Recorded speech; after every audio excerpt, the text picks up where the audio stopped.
नमस्कार विद्यार्थी मित्रांनो, मी प्राध्यापिका राधा तिवारी गोसे वाणिज्य महाविद्यालय वर्धाच्या ई लर्निंग प्लॅटफॉर्मवर तुम्हा सगळ्यांचे स्वागत करते।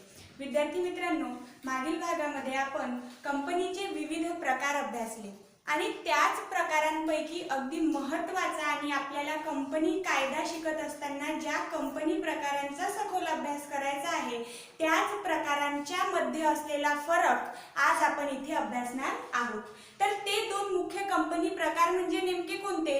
तर पहिला आहे खाजगी कंपनी आणि दुसरा आहे सार्वजनिक कंपनी। जे कंपनीचे प्रकार अभ्यासत असताना आपण या प्रकारांचा सखोल अभ्यास तिथे केलेला नाही, फक्त मुद्द्यांच्या अनुरूप समजून घेण्याचा प्रयत्न केला।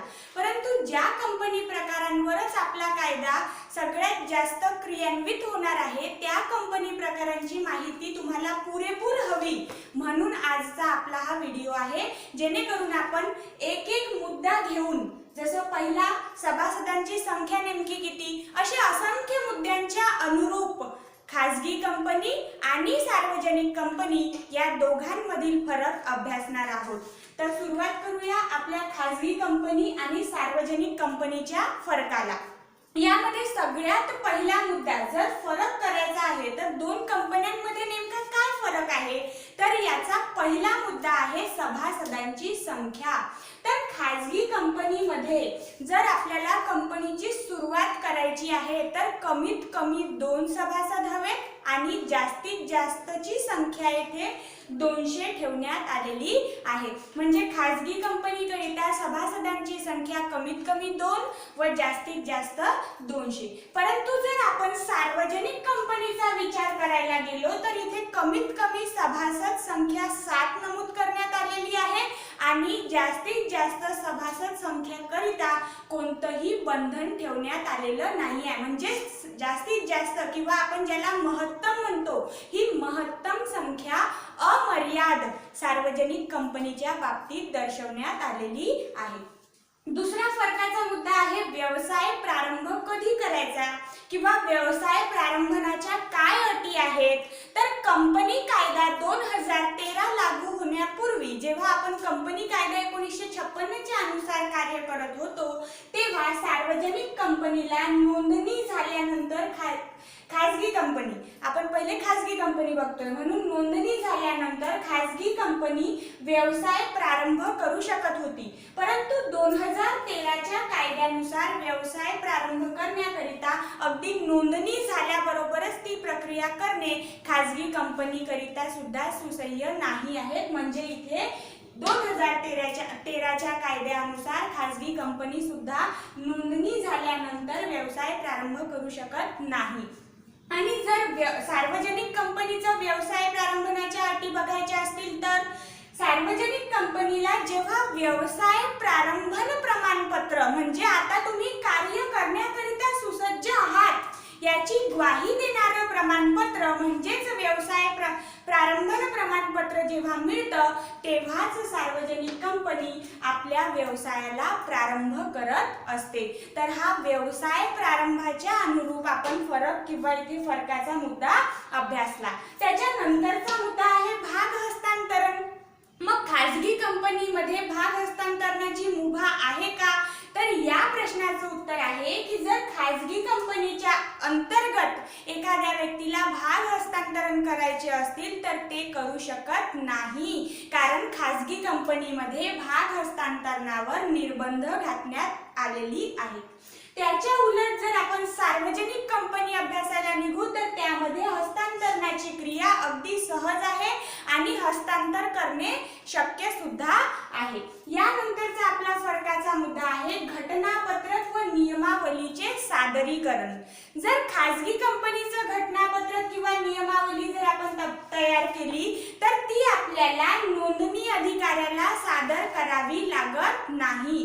परंतु जर सार्वजनिक कंपनीची आपण गोष्ट करू तर सार्वजनिक कंपनीला आपले घटनापत्र व नियमावली नोंदणी अधिकाऱ्याकडे सादर करणे आवश्यक असते किंवा अनिवार्य असते. म्हणजे इथे घटनापत्रक व नियमावलीच्या संदर्भात साधारण बाब अशी आहे की खाजगी कंपनी ती तयार करेल, परंतु नोंदणी अधिकाऱ्याला अनिवार्य रूपाने सादर करणे गरजेचं नाही आणि सार्वजनिक कंपनीमध्ये तयार केल्यानंतर त्याच्या एका विशिष्ट कालावधीत आपल्याला तिथे जाणीव ठेवून, जसं कमीत कमी तिथे जर दिवसांची एक आपल्याला मर्यादा घातलेली आहे तर त्या काळ मर्यादेमध्ये नोंदणी अधिकाऱ्याकडे घटनापत्रक व नियमावली सादर झाली पाहिजे. त्याच्यानंतरचा मुद्दा आहे भाग खरेदी करिता निमंत्रण. तर मग खाजगी कंपनी जनतेला भाग खरेदी करिता निमंत्रित करू शकत नाही. आता इथे दोन मुद्दे हे एकमेकाशी संलग्नित आहे.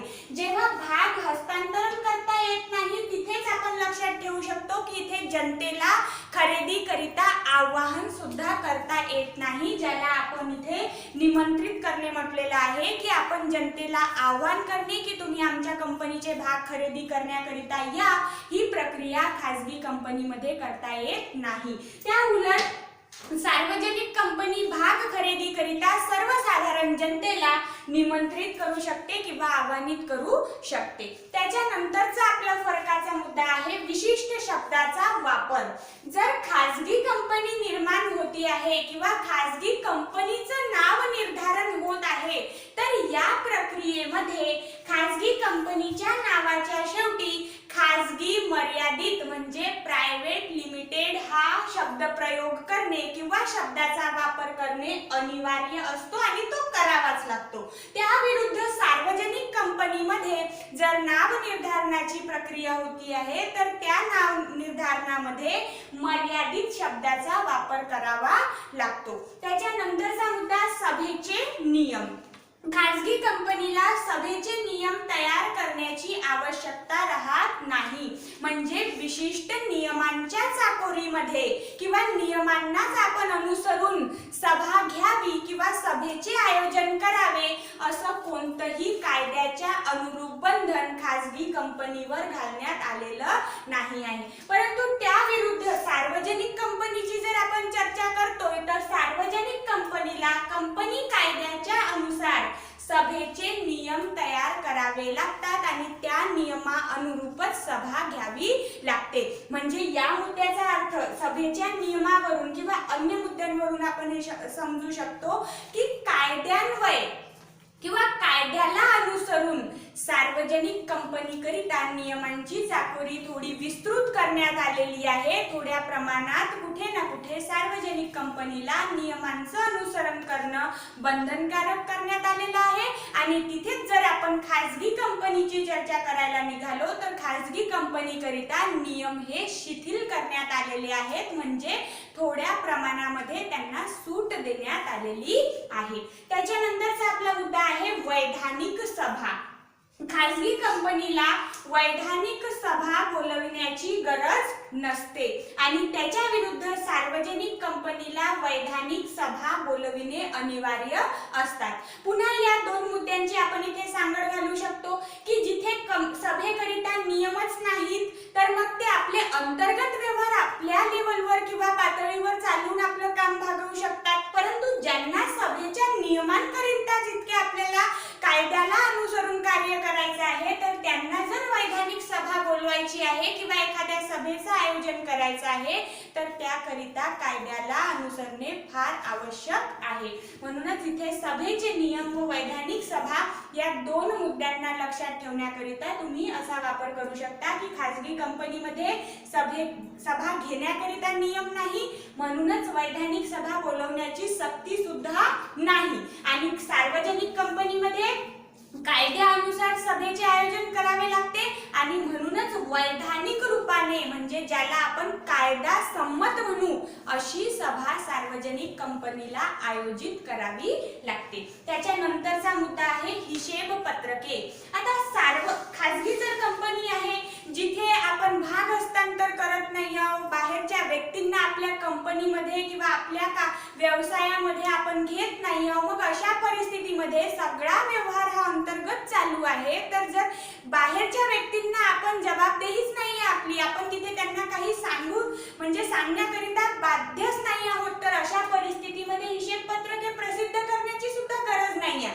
परंतु सार्वजनिक कंपनीमध्ये सगळा कारभार किंवा सगळा व्यवसाय हा पारदर्शकतेने, ज्याला आपण ट्रान्सपरन्सी म्हणू, की सगळं कार्य हे जनतेच्या पैशावर होत आहे. आपण भाग विक्री करिता काढतोय, भाग विक्री करून भांडवल एकत्रित करतोय. मग जिथे असंख्य अशा संख्येमध्ये जनता म्हणजे आपल्या याच्यामध्ये तिथे अवलंबित्व आहे जनतेचं भाग भांडवलाच्या रूपाने का असेना, तर मग तिथे त्यांनी लावलेल्या पैशाची किंवा आपण जे कार्य करतोय त्या कार्यासंबंधी संपूर्ण माहिती जनतेला व्हावी याकरिता हिशेब पत्रक मुख्य असतात. तर मग या हिशेब पत्रकांना सुद्धा तिथे जनतेला माहिती देण्याकरिता प्रसिद्ध करावे लागतात किंवा सादर करावे लागतात. आणि त्याच्यानंतरचा शेवटचा मुद्दा आहे स्वाक्षरी.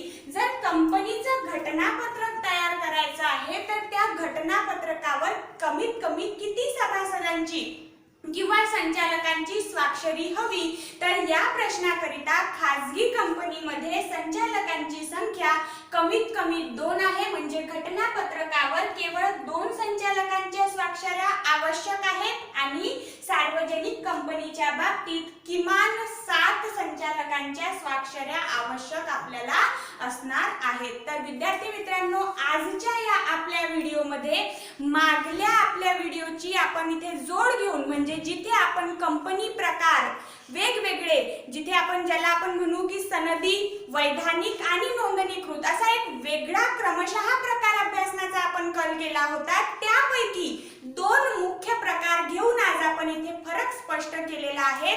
जोपर्यंत माझा दुसरा व्हिडिओ येत नाही तोपर्यंत या सगळ्या माहितीला, आणि तुम्हाला छानपैकी बोर्डवर लिहून दिलेला आहे, असं तुम्ही तुमच्या वहीमध्ये लिहून ठेवायचं आहे आणि नेक्स्ट व्हिडिओ येतपर्यंत झालेल्या भागाचा अभ्यास करायचा आहे. धन्यवाद.